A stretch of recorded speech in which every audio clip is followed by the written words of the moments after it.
a des passages dans Alors, le livre qui bismillah, sont... wa salatu salam ala rasulillah, on va analyser une petite vidéo de Timera, Ousmane Timera, qui nous parle de Nasikh al-Mansoukh, l'abrogé et l'abrogeant. Donc, vous pouvez faire intervenir l'abrogation. Et la question c'est, mais qui fait cette abrogation? C'est nous, enfin eux. Et c'est pour ça qu'il faut avoir une critique sévère sur cette question-là. De quel droit est-ce que vous pouvez dire qu'un passage du Coran est abrogé parce que toi tu l'as pas compris, ou parce que Foulane a dit que même si c'est un grand monsieur, même si c'est un grand savant, il n'a aucune autorité pour dire qu'un passage du Coran est abrogé. Un passage du Coran qui déplaît souvent à l'ordre établi, toujours. Donc, il faut une révolution intellectuelle. Il n'y a pas d'abrogation dans le Coran, c'est une pure invention. Une pure invention dont on connaît les origines, on sait pourquoi est-ce que cette méthodologie, cette prétention d'abroger le Coran a été mise en place, c'est pour des raisons politiques et d'instauration de nouvelles religions, de réinterprétation. Et on a plein de factions musulmanes qui ont joué ce rôle-là. Et on sait comment c'est né tout ça. Donc non, il n'y a pas d'abrogation dans le Coran. Abrogé? Non mais attendez, mais parce qu'après on fera Fiddin, mon fils, ma fille, on va étudier les sciences islamiques ici. Oui, on peut aller plus loin. Mais là, Ikraha Fiddin, mon fils, ma fille, nous tous on comprend ce que ça veut dire. Il n'y a pas de contrainte en religion. Ensuite ils vont poser plus de questions, on y va. On donne des exemples. Mais là, Ikraha Fiddin, c'est clair, net, précis. Quand des savants, comme Qurtubi, ou d'autres, rahimahumullah, que Dieu leur pardonne, disent ce passage-là est abrogé. Non mais attendez, mais parce qu'après on oppose les passages entre eux. Mais j'ai envie de dire à Qurtubi, frère, c'est comme ça que je lui parlais. Ya Cheikh, d'où tu sors ça? C'est grave ça. C'est grave. Harry, je demande à Dieu de lui parler. Ok, très bien. Alors, il dit quelque part dans cette vidéo aussi, il dit que si on dit qu'il y a un nasr, si on accepte cette idée qu'il y a quelque chose qui s'appelle l'abrogé et l'abrogeant, ça veut dire qu'on accepte qu'il y a des contradictions dans la parole d'Allah. Donc ça, c'est une chose à retenir. On y reviendra, Inch'Allah. On va commencer par la fin. Donc, il parle de l'imam al-Qurtubi. Il dit que l'imam al-Qurtubi sur le verset « La ikraha fi din » nulle contrainte en religion. Qu'est-ce qu'il nous dit al-Qurtubi? Que c'est un verset qui est abrogé par un autre verset. Alors voilà, ici, là, vous avez justement l'imam al-Qurtubi dans son tafsir, voyez-vous, de ce verset-là. Qu'est-ce qu'il nous dit? Il nous dit que il y a trois avis, ou plutôt il y a deux grands avis. On a un premier avis qui dit que c'est un verset qui est mansoukh, qui est abrogé. Ok? Et il dit bien que c'est pas son avis, attention, hein? Même, subhanallah, il parle de ce qu'on appelle sirat al-tamrid. Qil, voilà, ici, vous voyez ici. Al-awwal, qila innaha mansoukha. Et dans cette, moi je vous ai schématisé la chose en vous disant, il y a deux grands avis, et le deuxième avis, il se divise en 6 paroles. Okay, premier avis dit que n'a pas été, qu'elle est plutôt mansoukha, qu'elle est abrogée. Le second, il donne des situations précises. Il donne des choses. Mais moi, ce que j'aimerais attirer votre attention, c'est par exemple l'avis là qui évoque ici le premier, petit 1, il dit, ça c'est l'avis d'Ibn Mas'ud. Le petit 2, il dit quoi? Il dit, ça c'est l'avis de Sha'bi, Qatada, Al-Hasan, Al-Dahhak. Après, il nous donne un peu plus loin encore. Ici, il parle d'Ibn Abbas à la fin là. قول ابن عباس في هذه الآية أولى الأقوال لصحة إسناده. Donc il donne l'avis d'Ibn Abbas, que lui il dit quoi? Qu'il dit que nulle contrainte en religion, parce qu'à l'époque il y avait des femmes, lorsqu'elles avaient du mal à avoir des enfants, alors qu'est-ce qu'elles disaient? Elles disaient Allah ya Allah, si tu me donnes un enfant, je vais le rendre juif. Oui. Et si ça marchait, ben ça marchait. Si ça marchait pas, ben il changeait de religion. Il disait, si je vais avoir un enfant, je vais le rendre chrétien. Allah subhanahu wa ta'ala dit la ikrah, nulle contrainte en religion. Ça c'est un des avis qu'il a évoqué. Mais moi, ce que j'essaie de vous dire, c'est que Qurtubi lui dit pas son avis à lui. C'est pas il donne son avis, il a envie de dire des choses, et il dit oui, il y a ou il y a pas. Non. Yusarridul aqwal. Lui, il nous ramène toutes les paroles de tous les savants. D'ailleurs, le Nasr, ce qu'on est en train d'évoquer, l'abrogé, l'abrogeant, ça se trouve aussi dans les anciens livres, et ça se trouve entre les livres entre eux, et ça se trouve entre les religions elles-mêmes. On voit bien que les religions elles-mêmes, bien qu'à la base elles sont tous dirigées vers Allah, mais voilà que les adorations sont différées et elles changent. Le Nasr, en vérité, on le trouve dans le Coran. L'abrogé, l'abrogeant, on a deux grands versets. On a ce verset-là, Allah Azza wa Jal dit, si nous abrogeons un verset quelconque, ou que nous le fassions oublier, nous en apportons un meilleur, ou un semblable. Ne sais-tu pas qu'Allah est est omnipotent. Alors certains ils ont dit que ici le verset, ça concerne pas notre communauté, ça concerne d'autres communautés. D'autres ils ont dit mais là on parle pas des versets du Coran, mais on parle plutôt des versets cosmiques. Alors là on a le deuxième verset justement.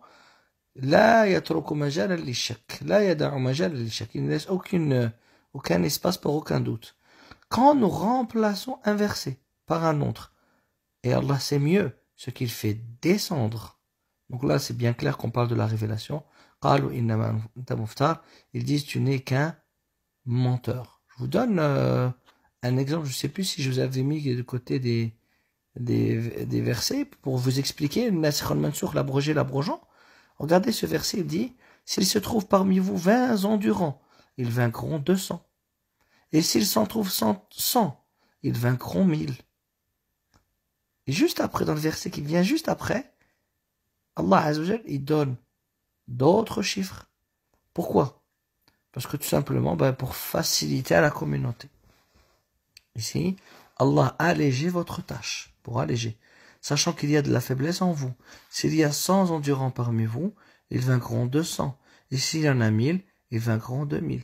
Alors, je ne sais pas si je vous ai gardé un autre verset, mais il y avait par exemple l'histoire, vous savez, avec Ibrahim alayhi salam. Ibrahim alayhi salam, lorsque Allah Azzawajal lui a donné en rêve l'ordre de sacrifier son fils. Juste après, Allah subhanahu wa ta'ala dit, et nous avons changé.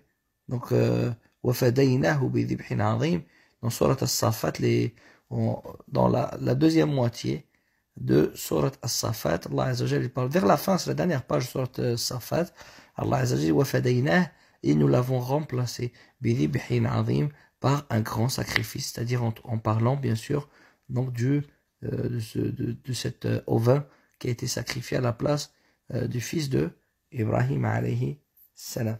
Alors, ce qu'on doit retenir dans ce qu'on vient de dire, c'est que l'abrogé, l'abrogeant, on ne peut pas avoir de contradiction là-dedans. Pourquoi? Parce que tout simplement, tous les musulmans sunnites sont d'accord et vont dans ce sens-là.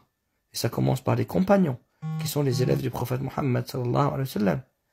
Et par la suite, les savants.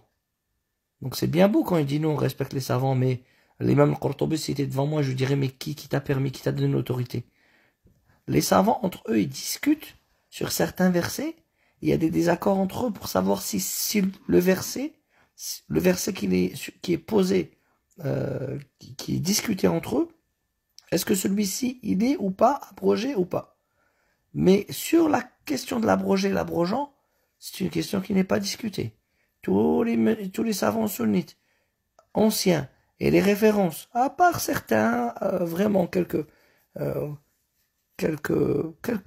quelques personnes isolées dans leur coin, d'antan, et un peu plus aujourd'hui, comme l'Asfahani, rahmatullah alayhi, ainsi de suite, etc. Mais ça fait partie des choses, subhanallah. Ah, dernière chose importante, j'ai oublié de vous en parler.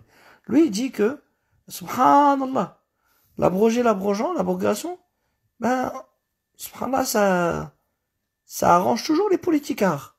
Ça arrange les politiciens pour dire, ils voulaient faire des conquêtes, il leur fallait annuler l'application de certains versets et en appliquer d'autres pour pouvoir conquérir comme il. L'abrogation, elle est dans la direction de la prière, elle est dans le deuil de la femme, elle est dans le jeûne par étapes, elle est dans l'héritage et le testament. Quel rapport, tous ces éléments-là que je viens de vous évoquer, quel est le rapport donc avec les conquêtes? Je sais pas ce qu'il va. Il n'y en a pas. Donc c'est juste pas possible. Donc il faut un minimum de sérieux se prendre. Je vous avais dit au début qu'il disait aussi que si on dit qu'il y a l'abrogation, ça veut dire qu'on est en train de dire quelque chose de très dangereux. On est en train de dire qu'il y a des contradictions dans la parole d'Allah. Mais en réalité, il faut prendre cette phrase-là à l'envers. En fait, il y a des contradictions dans la parole d'Allah si on n'applique pas ce qui nous est demandé, c'est-à-dire sur l'abrogation. Ça veut dire, comme je vous ai expliqué tout à l'heure le verset, Allah Azzawajal, il évoque, vous voyez, le verset, je vous le remets, comme ça vous allez le voir.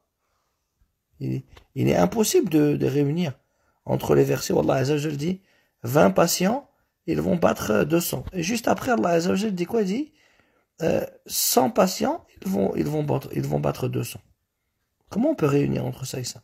Comment on peut réunir entre Ibrahim alayhi salam et qu'Allah subhanahu wa ta'ala lui dit, au travers du songe, il lui demande de sacrifier son fils, et juste après il lui dit, et on lui a donné un sacrifice. Et ainsi, pareil pour le vin, et tout plein de choses. Pareil pour le jeûne, pareil pour ce qu'on a évoqué tout à l'heure, c'est-à-dire le deuil de la femme, qui était, si je me trompe pas, qui était d'une année, et qui est passé ensuite à 4 mois et 10 jours, selon le verset. Donc, et ainsi de suite. Pareil pour le testament et l'héritage, les règles qui sont évoquées concernant l'héritage et le testament, c'est la même chose. Donc ça fait partie intégrante. Donc si je fais cette vidéo-là, c'est pour raffermir les cœurs des musulmans sunnites qui peuvent être déstabilisés par ce discours. Et la majorité, alhamdoulilah, ils savent très bien que c'est pas vrai.